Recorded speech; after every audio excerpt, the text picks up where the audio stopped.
Kwesinye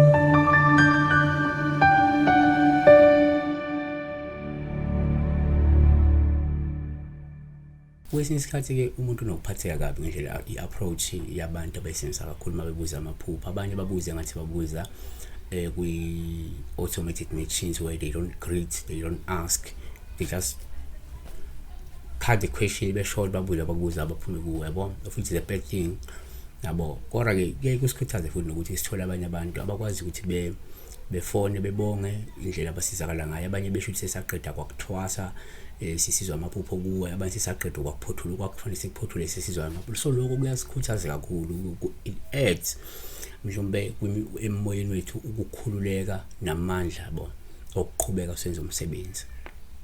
So namhlanje sibheka la udaba lwamaphupho njengenjwayelo nje. Igama kuPastor-ke. Fona inamba kuphela uma ungumlandeli le channel. Ngiyacela ngazakwethu, uma ungumlandeli le channel, le number isenze kuphela uma ungumlandeli le channel. So 986 5 ntambama, hayi kuma SMS, hayi ku WhatsApp, ngiyacela. So usipho ukuthi ungomunye abantu engathi ungumlandeli we channel, sesibe na isikhathi eside khona la ku channel, uthi molweni, asibonge, so patiently waiting for this one. So kusho ukuthi beka commenta kwenye ama video esasiwafakile sizowa premiere. So I said ke please do a pillow.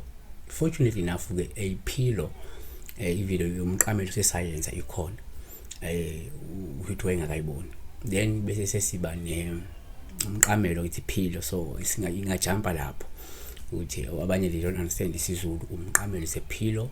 So uthi ke an ironing dream as well. Thanks in advance. Yini ukayina is ironing clothes. Ironing clothes, uku-iron izimpahla, ukunyathela izimpahla noma ukwelula impahla ngensimbi eshisayo, yabona, that's ironing. So yini ukayina ke?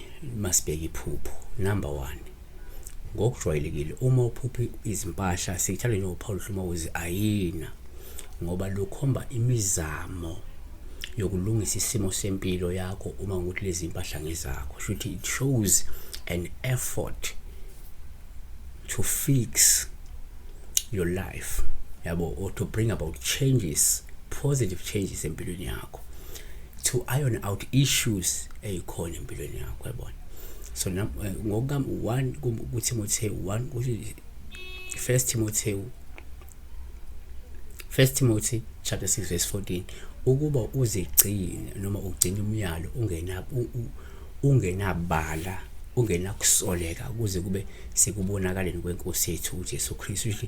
Nje ngavela ngoba ubusy usemshikashikela ukulungisa impilo yakho, liveleke lephupho lelo, yabo.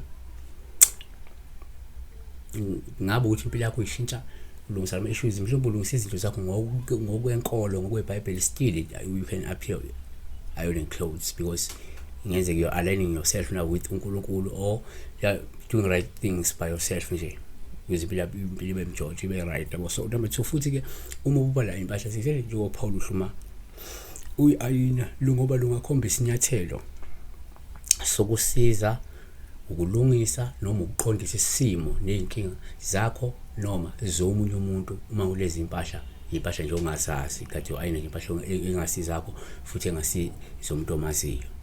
Kwaba seFilipi 2 verse 15, ukuze nibeke ngabangasolekiyo nabangenacala, abantwana bakaNkulunkulu abangenasici phakathi kwesizukulwane esiyisigwegwe nesiphambeneyo, enikhanya phakathi kwaso njengenkanyiso ezweni. 3, kuyenzeka futhi ngisalokhu impahla la uthola ukuthi uPaul uhluma uzi-ayina, olusho nje ukuthi kungenzeka kunomuntu, lo muntu umphiwe noma uwena omisele ukumsiza lo muntu noma ukuqondisa impilo yakhe uma ukuthi lezi impahla ezomuntu omaziyo. Sihlabelo 4 verse 7, umuhle wonke sithando sami, akukho sisihla kuwe, futhi alukho ugcobo, yabona, akuna mistake lo muntu, yabo. So number 4, uma ufuna impahla kuPaul uhluma uyayina, olungabili ukhombela ngenzeka mhlawumbe kunodaba nje okumele ulicubungule noma nilicubungule nomnikazi walezo mpahla, yabona, uma uthi uayinela omunye umuntu impahla, yabona, ngenzeka ikhona i-issue efuna niyibhekisise niyilungise, yabo. There are certain issues that you need to iron out with that person omayinela impahla.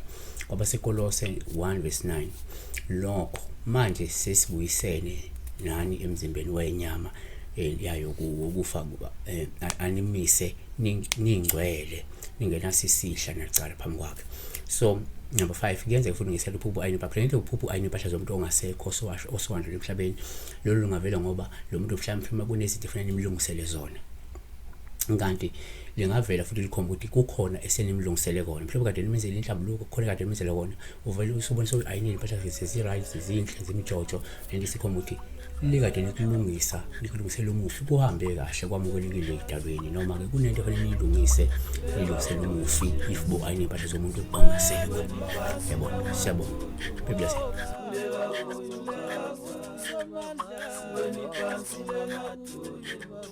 Kuleka kuyo Jesu.